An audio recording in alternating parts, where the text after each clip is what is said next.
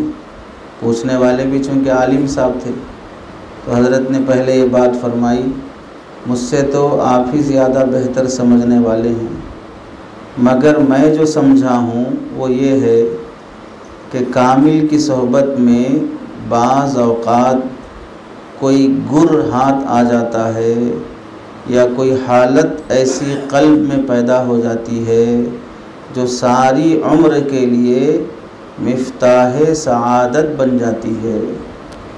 बुज़ुर्गों की, अल्लाह वालों की सोहबत में बैठने के बाद कोई नुक्ते की बात, कोई दिल को छू लेने वाली बात, कोई ऐसी काम का तरीक़ा हमें मिल जाता है जिसकी वजह से सआदतमंदी के रास्ते हमारे लिए आसान हो जाते हैं, नेक बनने के रास्ते हमारे लिए आसान हो जाते हैं। और फिर आलिम हैं तो आलिमाना जवाब देते हुए फरमाया, ये कुल्लिया नहीं है बल्कि मुहमला है। मंतिक़ की इस्तिलाह इस्तेमाल फरमाई, ये क़ज़िया कुल्लिया नहीं है बल्कि क़ज़िया मुहमला है। क़ज़िया कुल्लिया और क़ज़िया मुहमला में क्या फ़र्क होता है?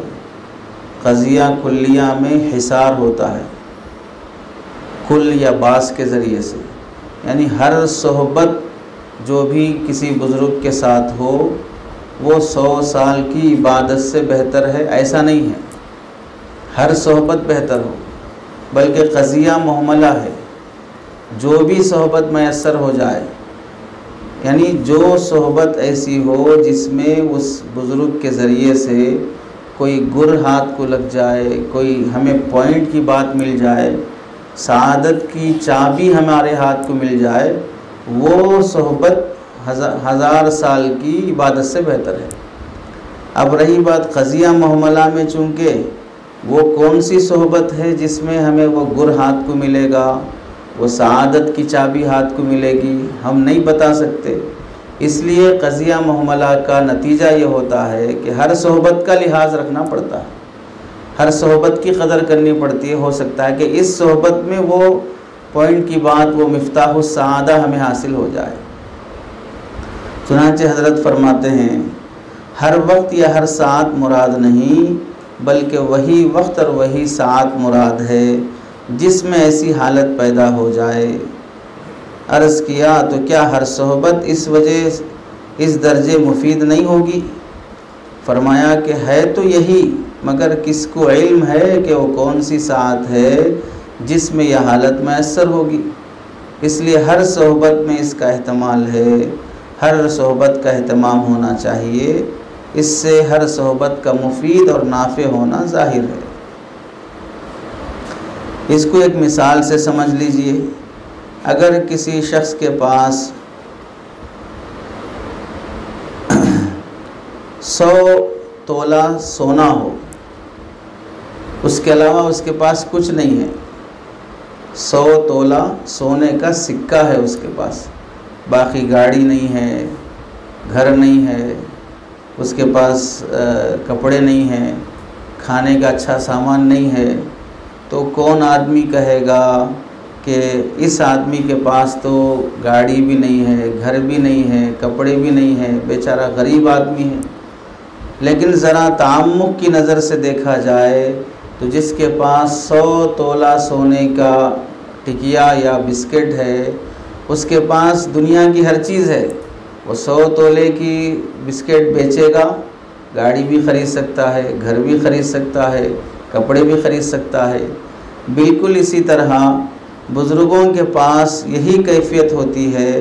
बज़ाहिर उनके पास कोई बड़ी बड़ी दौलत, कोई बड़े ओहदे, बड़ी इबादतें, बड़ी सल्तनतें, बड़े रियाज़ात और मुजाहदात नज़र नहीं आते हैं, लेकिन सारी इबादतों का जो असल ख़ुलासा है रज़ा इलाही, इखलास, वो गुर उनके पास मौजूद रहता है कि जो कुछ भी करते हैं वो अल्लाह के लिए करते हैं। बड़े बड़े काम करके भी नाकाम हो जाते हैं लोग, और ये छोटी छोटी तस्बीह पढ़ के भी अल्लाह के मकबूल बंदे बने रहते हैं।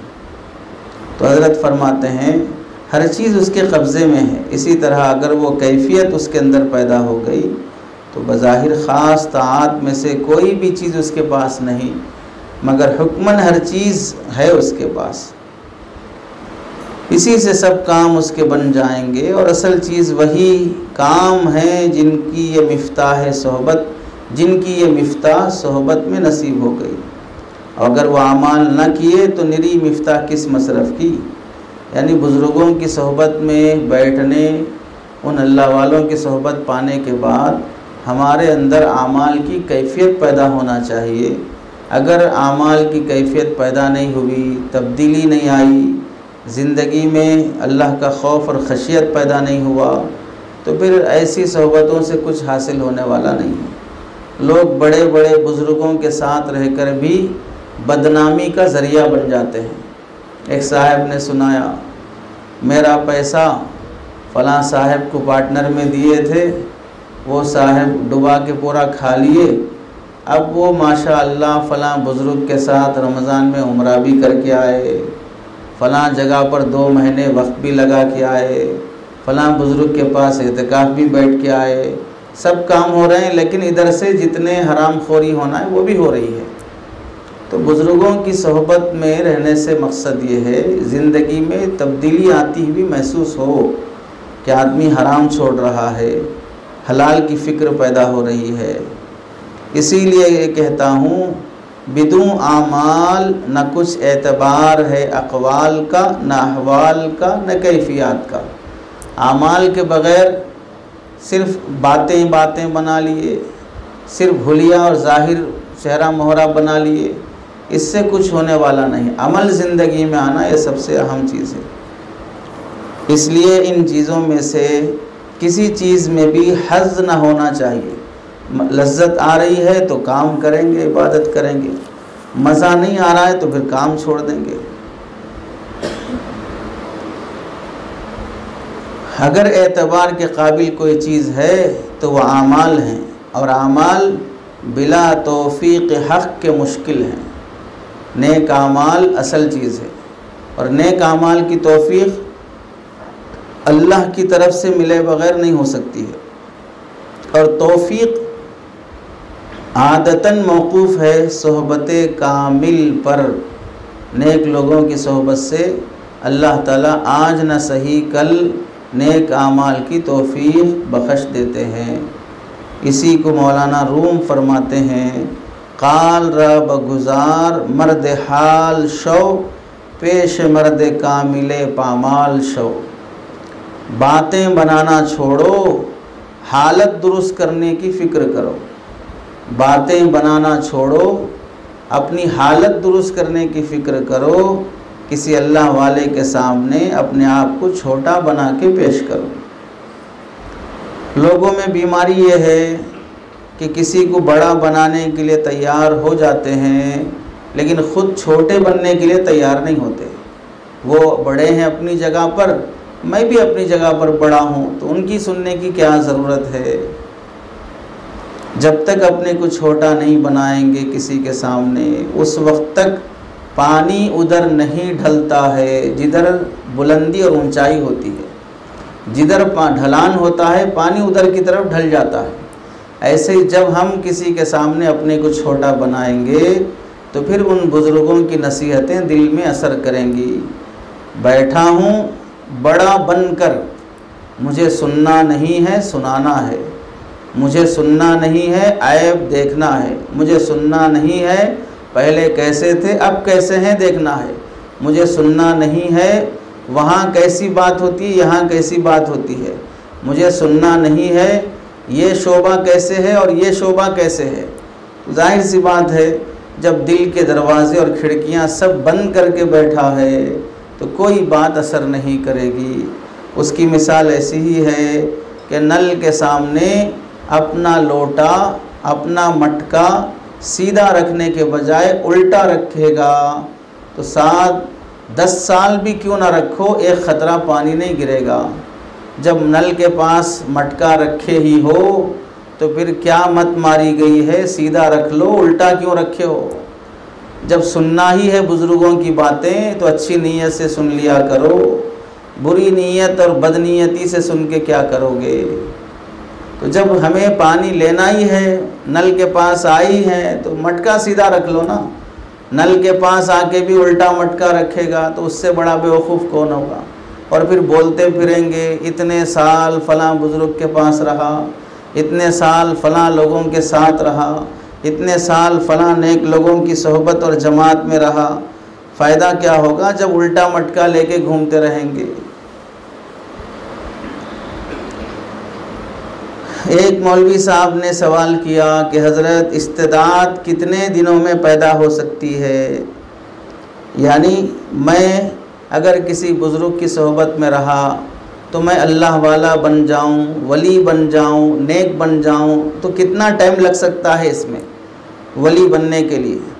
तो उन साहब ने समझा होगा जैसे 10 क्लास तक पढ़ते जाएंगे तो 10 साल में 10 पास कर लेंगे, 2 साल में डिग्री पास कर लेंगे।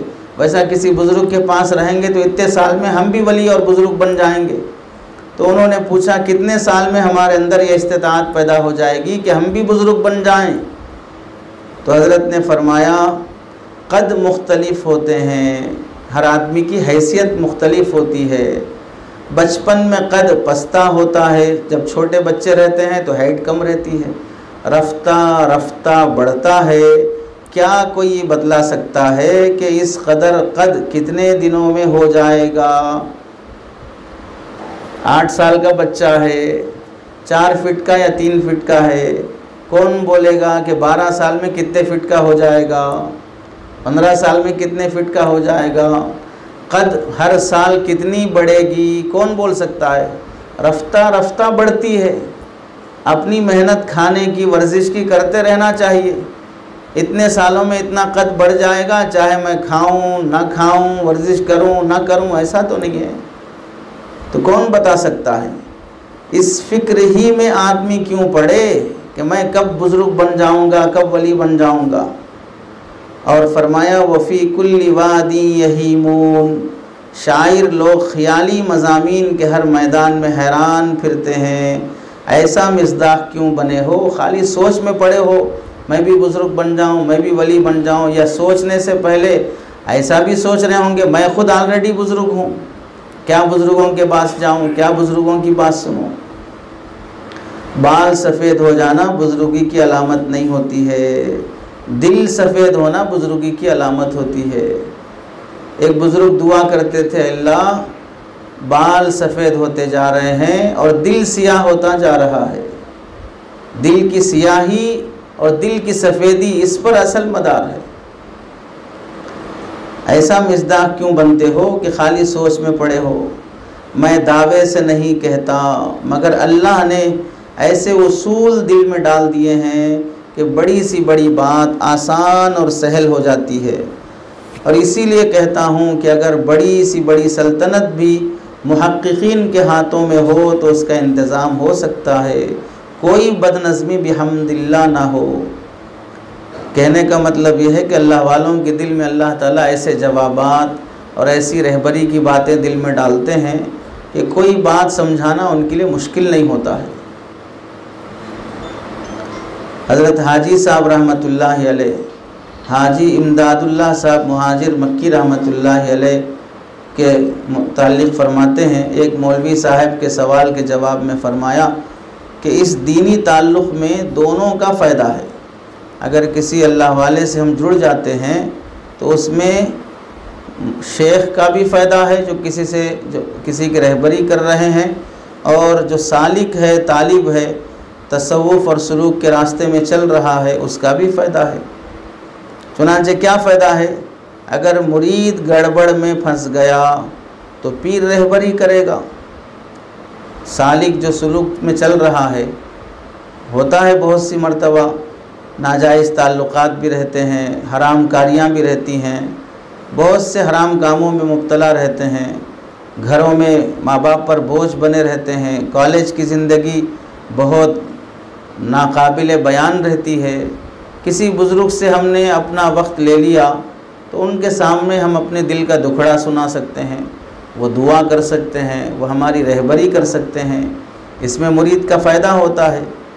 और अगर पीर फंस गया तो मुरीद उसकी रहबरी कर सकता है। कभी कभार छोटे लोग भी बड़ों के बारे में बोलते हैं कि हज़रत ये गलती हो रही है। मेरे ख़्याल से ऐसा नहीं होना चाहिए। हर इंसान एक दूसरे का मोहताज है। हमारे हज़रत हाजी साहब रहमतुल्लाह अलैह इस ताल्लुक़ की मसलिहत में फ़रमाया करते थे, अगर पीर मरहूम होगा, मरहूम का मतलब नेक है और नेकी की हालत में इंतकाल हुआ है, तो कल क़ियामत के दिन हो सकता है अपने साथ जुड़े हुए लोगों के बारे में वो शफ़ाअत करे, फ़लाँ मेरे साथ चलता था, फ़लाँ तौबा करता था, अपने गुनाहों के बारे में आके रोया धोया करता था। इस वास्ते हो सकता है कि अल्लाह ताला शेख को ये मौका दे कि फ़लाँ की सिफारिश कर सकते हो। जन्नत में ले जाने के लिए बैत नहीं किया जाता है। किसी से बैत करना ये वादा नहीं है कि जिसके हाथ में बैत किया हो वो तुम्हें सीधे जन्नत में ले जाएगा।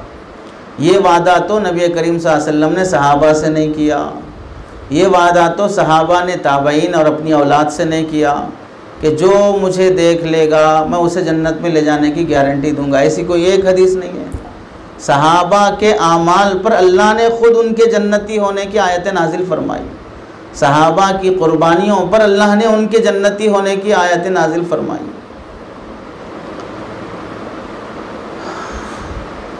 और बुरे लोगों की सोहबत में अगर बैठेगा तो जाहिर सी बात है बुराई की तरफ दिल माइल होगा और बुरे आमाल का आदी हो जाएगा।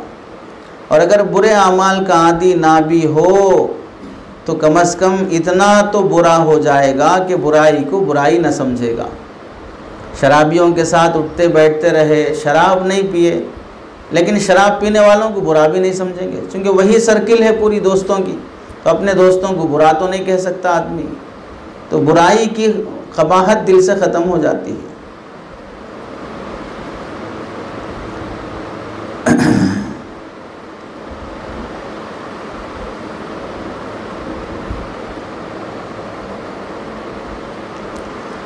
एक मौलवी साहब ने अर्ज़ किया कि हज़रत आजकल तो पीरों के यहाँ बाकायदा रजिस्टर और दफ्तर हैं, कौन कौन किसके कितने मुरीद हैं लिखा रहता है। ये तरीक़ा हमारे अकाबिर का नहीं है कि रजिस्टर और दफ्तर बनाकर कितने मुरीद बने हैं, कितने जुड़ के चल रहे हैं। ऐसा मुरीदों को आम करते रहने का तरीक़ा हमारे असलाफ़ का नहीं है। जिसको गर्ज़ पड़ी है वो खुद आए अपनी इस्लाह करा ले, जिसको गर्ज़ नहीं पड़ी है वो जाए जहाँ जाना चाहे। तो हज़रत ने तबस्सुम फरमा कर फरमाया, जी हाँ, कहीं वो दफ्तर इल्लीयीन होता है और कहीं दफ्तर सिज्जीन होता है। दफ्तर इल्लीयीन का मतलब जहाँ नेक लोगों की रूहें जमा होती हैं, और दफ्तर सिज्जीन का मतलब जहाँ बुरे लोगों की रूहें जमा होती हैं। हज़रत ने मजाकन फरमाया, हो सकता है कि भाई जन्नतियों और जहन्नमियों का दफ्तर बना रहे होंगे। क्या फ़ायदा इस दफ्तर से अगर आदमी ख़ुद आमाल में दुरुस्तगी ना लाए, खाली फहरिस्त भरी रहेगी कि हमारे इतने हैं, बाकी चलने वाला और नेक होने वाला तो कोई भी नहीं है। और बड़ी अजीब बात फरमाई इस सिलसिले में, फरमाया इन जाहिल पीरों की अजीब हालत है। मुंबई में एक पीर ने अपनी मुरीदनी से कहा कि सामने आओ। जाहिर सी बात है कि शरीयत में औरत से पर्दा सबके लिए है। आलिम और मुफ्ती साहब को इजाज़त नहीं है कि उनके सामने मसला पूछने कोई ख़ातून बग़ैर पर्दे के आए। नबी करीम सल्लल्लाहु अलैहि वसल्लम के पास सहाबियात भी जब मसला पूछने के लिए आती थीं तो पर्दे की हालत में आती थीं, बग़ैर पर्दे के रसूलुल्लाह सल्लल्लाहु अलैहि वसल्लम के सामने आने की भी इजाज़त नहीं है। अब सबसे पाकीज़ा दिल, क़ल्बे नबूवत, जिसके दिल में कभी कोई खोट पैदा ही नहीं हो सकती है, फिर भी वहाँ पर पर्दा है। तो जब रसूलुल्लाह से पर्दा है तो दुनिया में कोई इंसान नहीं बोल सकता मेरा दिल साफ़ है, पर्दे की ज़रूरत नहीं है। उस्ताद के सामने शागिर्दा लड़की को पर्दा करना है बार सूरत। अब ये साहब जाहिल किस्म के थे, तो उन्होंने कहा कि आप हमारे सामने आ सकते हो, आप हमारी मुरीदन हो। तो वो ख़ातून को कुछ तामुल हुआ कि गैर महरम के सामने हम कैसे आ सकते हैं।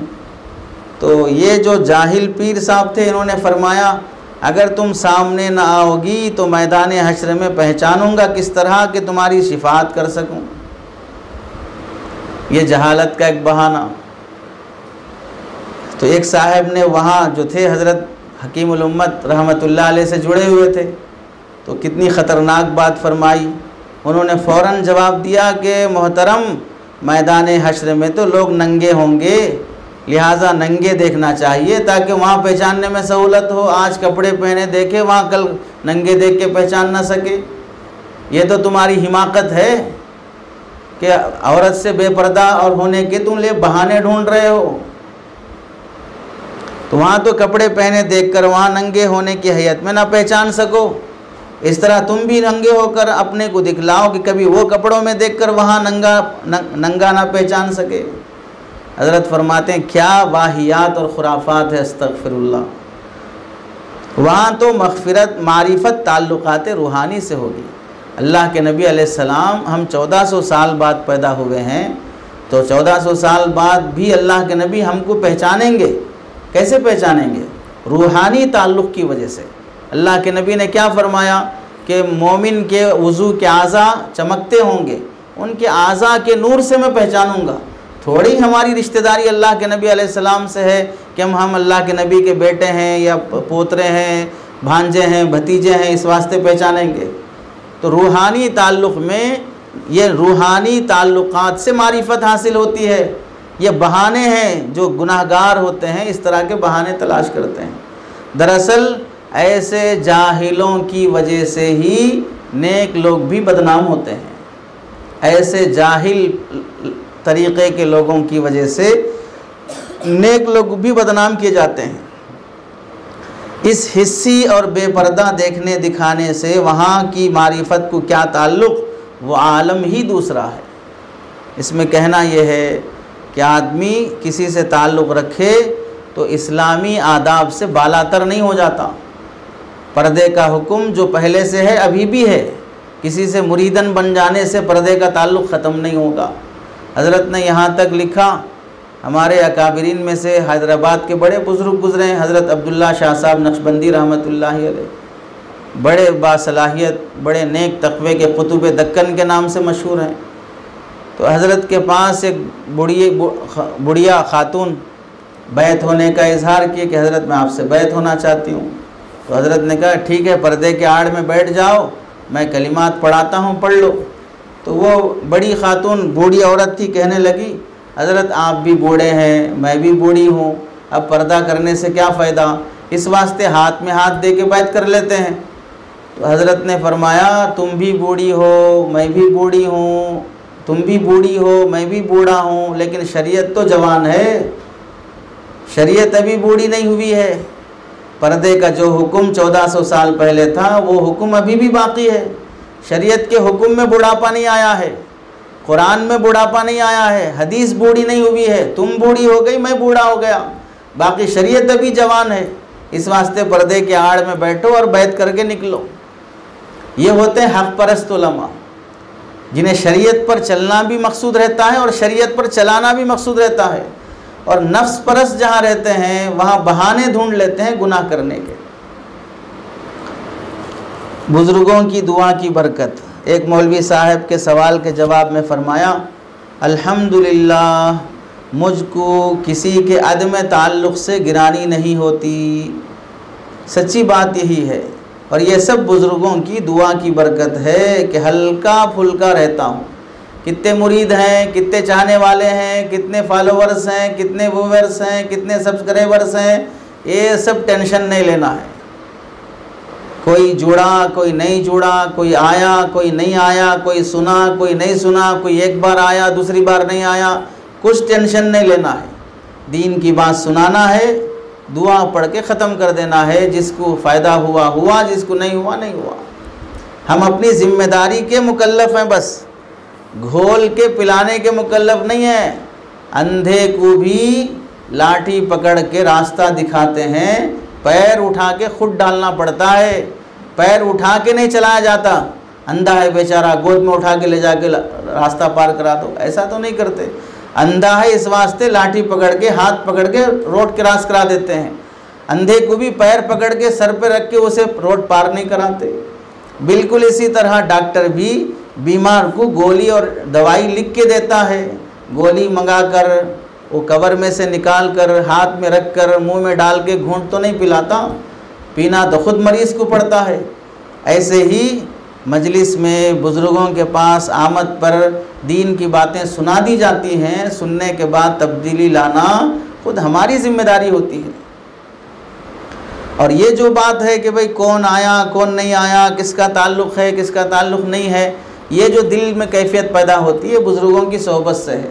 वरना तो लोगों का ख्याल रहता है कि मेरे चाहने वाले कितने हैं, मेरे कितने सब्सक्राइबर्स हैं, मेरे कितने फॉलोवर्स हैं, कितने लोग मुझे चाह रहे हैं, कितने लोग मेरी मजलिस में आ रहे हैं, गिनो रोज़ाना कितने हो रहे हैं।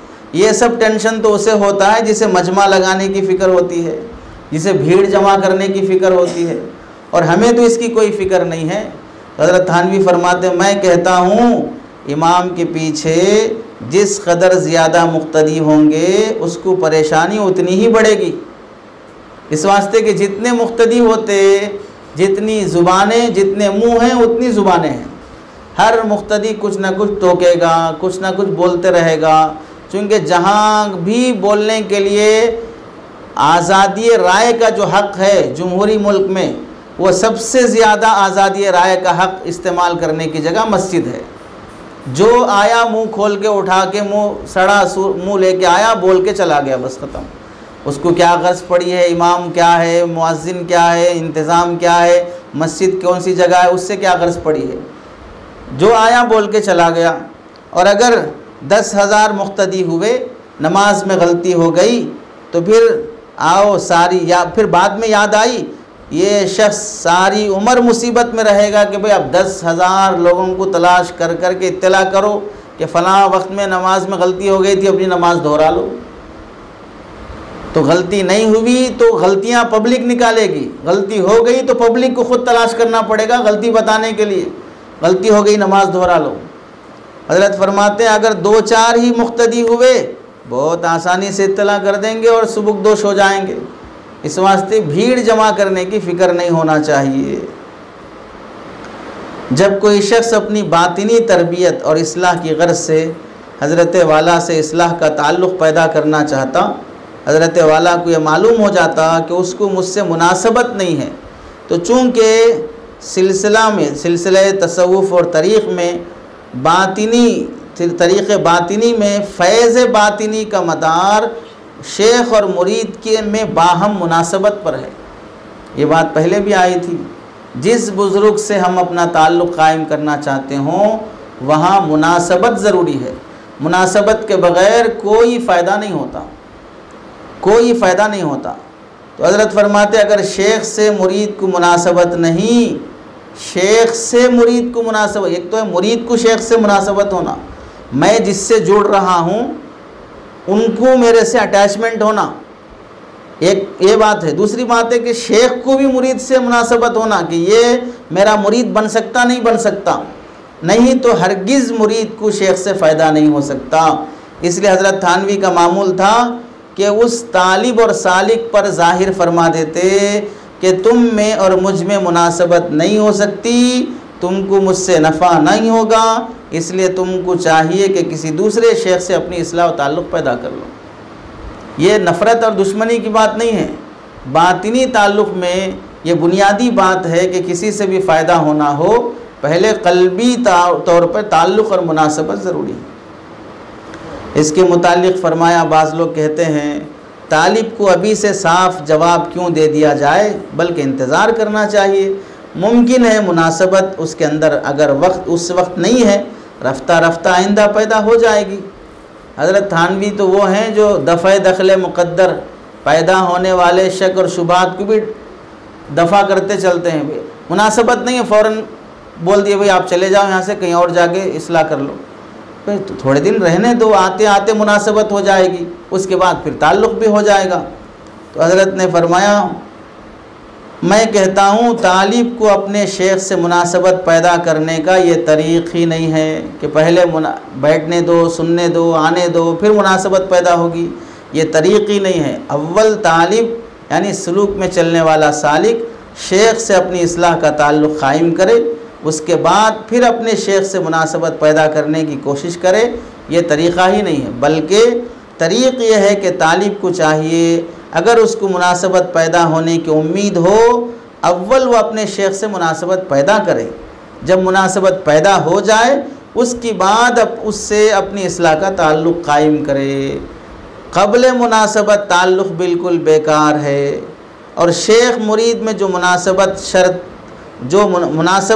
शर्त नफ़ा है, उसका लिहाज गो इस ज़माने के लोगों में तर्क कर दिया गया है, मगर बुज़ुर्गान सल्फ़ इसका बेहद ख़्याल रखते थे।